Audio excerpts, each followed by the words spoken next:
May kasabihang your eyes are the windows to your soul. Subalit paano kung nawala ito? Dito nasubok si Joel dahil sa isang matinding dagok sa kanyang buhay.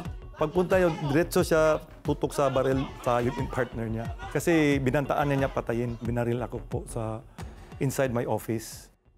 Kala ko that's my last day na po in my life po. I fall down in the floor, so binalikan niya ako dun.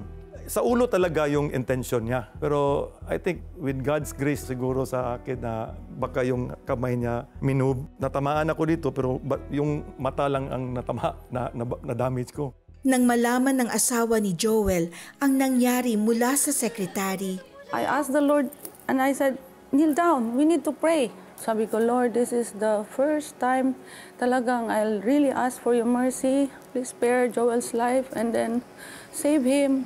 Kahit na hawakan mo lang siya, I don't know if I was commanding him or asking him too much. I don't know why this happening to me na wala akong ginagawang mali.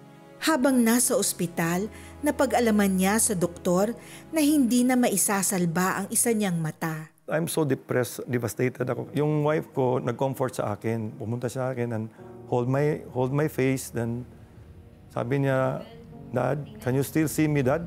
That one eye, sabi ko, will signify God's love in your life. Na parang from devastation, na okay siya. Nag-ask ako kay Lord na kung pwede po, Lord, wag mo na akong kunin.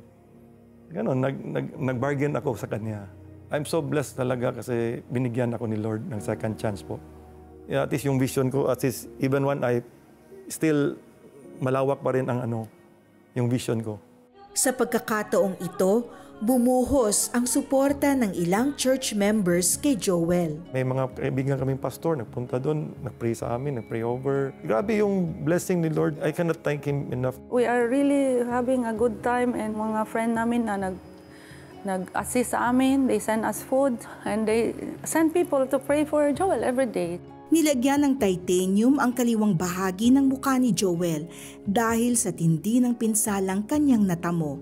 Nang makalabas ng ospital, buong tapang ni hinarap ni Joel ang taong bumaril sa kanya. Subalit sa halip na magalit, pagpapatawad ang naging ganti ni Joel sa taong muntik nang pumatay sa kanya.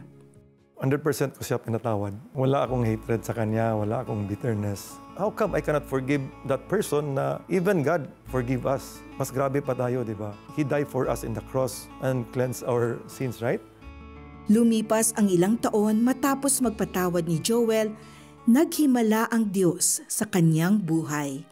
Kinik niya yung screw kasi nag-grow back na yung bone. So, nagtaka yung doctor. Sabi niya, may possible chance mag-grow back. Naging titanium free na ako. So, thankful talaga ako palagi sa kanya. Sabi ko, thank you for everything that you done in my life. Thank you talaga. Wala akong any complaints, any doubt. Ito ang ginawa mo sa akin. Kasi alam ko may purpose ka. Masaya at kontentong namumuhay ngayon si Joel kasama ang kanyang pamilya at naglilingkod sa Panginoon. Tunay na may kagalingan at kapayapaan sa pagpapatawad. Ngayon, nawalan man ng paningin ang isa niyang mata. Naging malinaw sa kanya ang mensahe ng Diyos. Binigyan ako ng ganitong heart ni Lord. It can also teach lesson sa mga tao po na we don't need to revenge po na kung ganun ang nangyari. You have to forgive and then leave it to the Lord. Ito nangyari sa akin lahat, nandito pa rin siya sa akin. Ginabayan pa niya ako.